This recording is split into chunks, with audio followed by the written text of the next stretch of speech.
Last slip I have is Philip Batchelder.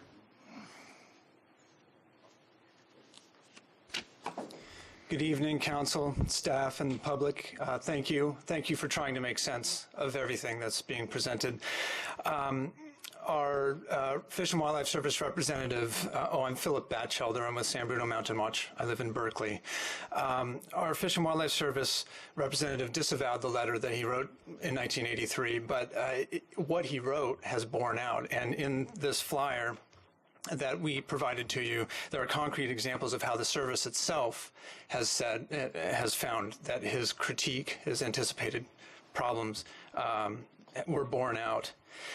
But you also did not get answers. You asked for facts. You asked for how the environmentalist groups had pressured the service. The truth of the matter is that since the Calliope was initially proposed for listing, the service operated under admitted constraints, fluctuating administrations, funding constraints, and whatnot. But it did receive a notice of intent to sue from the Center for Biological Diversity for having sat on the listing for so long. And then some years later, along with having sat on the listing for 37 other species, then there was the listing.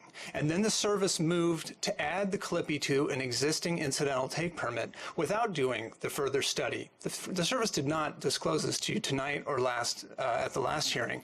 The truth of the matter is we had to sue them to comply with their own rules. And they settled. They admitted that they needed to do this biological opinion.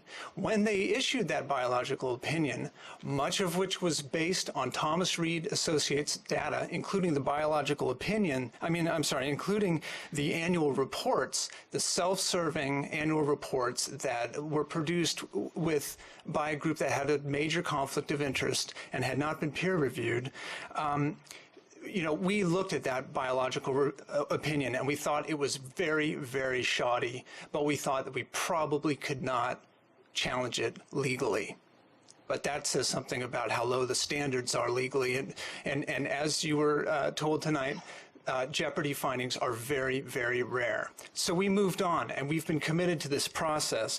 But there are other things that you didn't hear tonight. You were told that the fire was probably a net benefit for the butterflies. But this fire in Buckeye Canyon was not natural in that it burned catastrophically in the intact native grasslands up at the very top of these canyons and burned off some of these old bunch grasses, which themselves should have withstood fire. They're gone. They're gone for good. And our commenter, Amy Franklin's statement that further study needs to be done on the Calliope's ability to survive in light of these fires is very, very salient. And it's clear that the service is unaware of what the fire's impacts have been. Now, moving on, as much as we'd like... How much time do you need, Phil? Your time's up here. How about 1 minute? Go ahead. We'll wrap it up. Thank you. As much as we'd like all development to stop on the Northeast Ridge, that's not what we're asking you to do tonight.